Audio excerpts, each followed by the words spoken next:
Dans cette vidéo, on va voir 3 façons différentes de faire son build sur Path of Exile 2, parce que l'un des gros problèmes que beaucoup de gens rencontrent, et moi le premier, c'est qu'étant donné que le jeu est assez punitif sur certains choix du build, et si généralement vous persistez trop longtemps avec un personnage qui a un build qui va un peu nulle part, ça en résulte généralement qu'arrivé au endgame, vous devrez mettre votre personnage à la poubelle et reroll pour le faire au propre. Même si du coup, dans Path of Exile 2, il y a plusieurs choses, on va voir, qui sont un petit peu plus permissives à ce niveau-là. L'idée ici, c'est pas de vous donner la meilleure façon de faire un bon build, mais plutôt l'état d'esprit à avoir pour faire un bon build dans Path of Exile. Et la première manière de faire, ça va être de créer son build soi-même de A à Z. Et c'est ce qu'a fait quasiment tout le monde qui a commencé le jeu dès sa sortie, parce que là, contrairement à Path of Exile 1, il n'y avait pas le choix. Le jeu venait de sortir, donc personne ne connaissait les builds, personne ne savait ce qui fonctionne ou ce qui fonctionnait pas. Donc là, t'avais qu'un seul choix, c'était d'essayer les sorts, de comprendre ce qui fonctionne et de façonner ton build de toi-même. Et je pense d'ailleurs que si vous jouez en ce moment même à Path of Exile 2,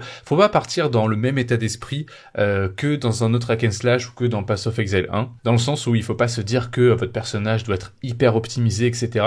Parce que clairement, le premier personnage que vous ferez dans ce jeu, ce sera probablement un perso, entre guillemets, poubelle, où vous aurez fait énormément d'erreurs dessus, et vous voudrez plus tard recommencer au propre lorsque vous aurez plus d'expérience. Et du coup, le gros avantage de créer un build soi-même, c'est que c'est hyper gratifiant. Moi, perso, pour ma sorcière, j'ai créé mon build entre guillemets à moitié moi-même, et c'est trop bien quand tu fais des tests, que tu essayes des choses, ça te permet aussi de comprendre mieux le jeu, le fait de faire des tests, et quand tu réussis à combiner des sorts, à faire en sorte que tu aies un build qui fonctionne et que c'est toi qui l'as créé toi-même, que tu connais tous les petits ressorts, c'est hyper gratifiant et c'est juste hyper kiffant. Forcément, le mauvais côté, c'est que ça peut être punitif, on y reviendra après. Ça demande aussi beaucoup d'implication, vous allez devoir souvent vous arrêter, faire des tests, regarder votre équipement, tester des skills différents. Donc forcément, vous allez mettre beaucoup plus de temps à faire la campagne que quelqu'un qui va aller en ligne droite et qui aura déjà un build de préfet. Et forcément aussi, ça demande beaucoup plus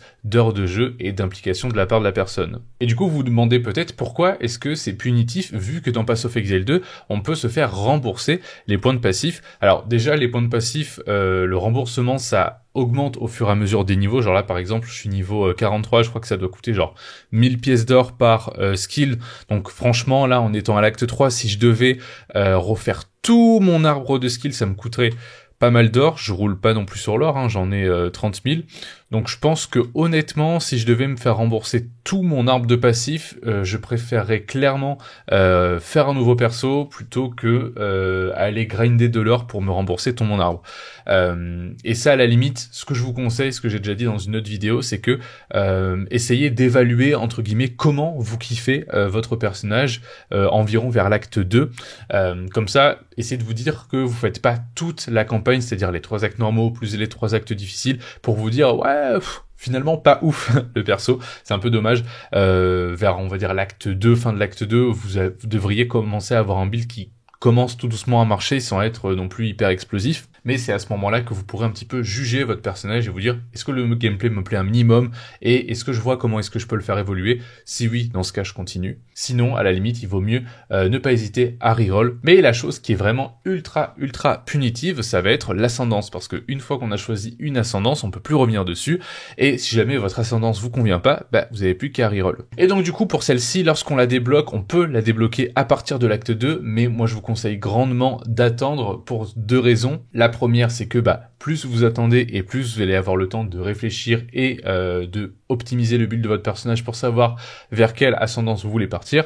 Deuxièmement, si vous la faites en ayant pile poil le niveau requis, vous allez probablement galérer et faire au moins 5 ou 6 runs avant de réussir le trial, l'épreuve pour avoir votre ascendance. Donc je vous conseille dans tous les cas d'attendre un petit peu. Et du coup, la deuxième option, ça va être de faire un mix entre suivre un début de build pour comprendre vers quoi on part, donc avoir un début de build préfet, mais ensuite pouvoir le modifier et le faire évoluer à votre sauce. Et je trouve que c'est un des meilleurs compromis, parce qu'à la fois ça va vous permettre de partir vers un personnage et une spécialisation où vous allez comprendre un minimum à quoi ça ressemble, vous allez voir un petit peu des vidéos, voir en quoi le gameplay va consister, donc déjà ça va vous donner envie de jouer le personnage, ça va vous donner une idée de ce que ça va donner et vers où vous dirigez dès les premiers niveaux, donc ça va simplifier votre début de jeu, parce que généralement au début vous allez pouvoir avoir les bons skills au bon moment et donc faire directement un build qui qui marche et ne pas du tout galérer dans les premiers actes. Mais ensuite, vous allez pouvoir, entre guillemets, complexifier le build en le faisant évoluer par vous-même et en ayant du coup toute la gratification derrière qui fait que c'est vous qui allez construire votre build par la suite. Et pour ça, le moment du jeu s'y prête bien parce que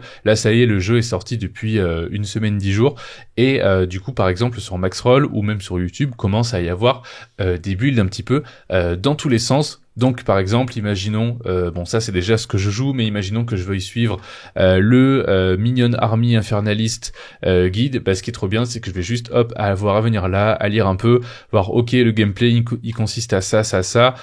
Si je vois pas trop à quoi ça peut ressembler, je vais voir des vidéos sur YouTube parce qu'il y a probablement des gens qui le jouent. Comprendre quel skill je vais devoir avoir dès le début, ce qui va me simplifier grandement mon début du jeu, comprendre à quoi ça va ressembler plus tard, etc. Et ensuite, une fois que vous aurez compris comment le build fonctionne, comment est-ce que vous pouvez l'améliorer, etc. Bah, à ce moment-là, partir vers où vous voulez et le faire évoluer comme vous voulez. Personnellement, c'est exactement ce que j'ai fait avec ma Witch. Au début, je suis parti un peu à l'arrache, sans guide ni rien, j'ai exploré les skills, etc. Au bout d'un moment, je me suis dit, ok, je pense que ça peut fonctionner avec ci, ça peut fonctionner avec ça. Je suis allé voir un peu ce que les gens avaient fait dans leur build. J'ai découvert le sort hyper cheaté de Raging Spirit, pour ceux qui connaissent. J'ai continué à construire mon build autour de ça. Et maintenant, bah, je suis plus rien. Je vais voir par curiosité ce que les autres font. Mais j'essaie de faire évoluer mon build et en testant des choses de mon côté. Et en fait, c'est plus ou moins la meilleure façon pour le moment, à l'heure où vous voyez cette vidéo, de faire évoluer votre build parce qu'il n'y a pas encore de build extra avancé, à moins que vous alliez suivre le build d'une personne précise qui est déjà sur des maps T10 et plus. C'est actuellement le meilleur moyen de faire évoluer votre perso, suivre un build pour entre guillemets avoir un bon starter et ensuite le faire évoluer un petit peu comme vous voulez, et c'est probablement la solution que je choisirai dès que je vais décider de reroll. Et finalement, la dernière façon de faire un build, et c'est ce que quasiment tout le monde faisait sur Path of Exile 1, bah, c'est de suivre un build de A à Z, c'est-à-dire du starter jusqu'à la fin. Vous savez exactement où est-ce que vous allez mettre le moindre point de passif, vous savez exactement quel skill vous allez les jouer, à quel moment du jeu, pourquoi, comment, etc. C'est aussi entre guillemets sécurisant pour vous. Vous savez que vous n'allez pas non plus avoir un build qui va être fort pendant la campagne et qui peut un petit peu après, pendant le late game, va se faire rouler dessus. Je trouve par contre qu'il y a deux avantages à ça. Le premier, c'est que des fois, on peut ne pas comprendre exactement le build parce que quand on suit les yeux fermés un guide qui nous dit voilà, faut utiliser tel skill, etc. et qu'on fait machinalement les choses, bah on essaye moins de comprendre ce qu'on fait et des fois on comprend pas trop comment notre perso marche et c'est moins intéressant. La deuxième chose, c'est que vous allez probablement devoir avoir un second écran à côté de vous pour avoir H24 l'arbre de skill par exemple sur PoE build ou etc. pour savoir où est-ce que vous allez mettre votre prochain point de passif, pour savoir quel sort vous allez prendre à tel niveau, pour savoir comment est-ce que à chaque fois vous allez faire évoluer votre build. Vous allez continuellement devoir avoir la page internet ouverte à côté quoi. Et forcément le deuxième gros désavantage, c'est que bah, c'est pas encore possible à l'heure où vous voyez cette vidéo, dans le sens où PoE2 est pas encore assez abouti, les gens ont pas encore assez joué pour faire des builds et pour dire que voilà, ça de A à Z, ça sera fort. Va commencer à y en avoir bientôt, mais c'est pas encore vraiment possible et je pense que ce sera le cas dès les premières saisons, quand il y aura 2-3 mois qui se seront passés, que les gens auront pu Theory Craft à balle et pouvoir dire et pouvoir vous assurer voilà, ce build il est solide, tu commences comme ça, tu finis comme ça, tu vas pouvoir faire ça, ça, ça et ça. Voilà, n'hésitez pas à me dire en commentaire quelle solution vous avez choisi. Est-ce que vous êtes plutôt satisfait de votre build actuel ou est-ce que vous êtes un petit peu déçu, vous avez envie de reroll parce que vous sentez que vous avez fait n'importe quoi et vous savez plus trop comment vous en sortir. Je vous dis à bientôt, ciao ciao.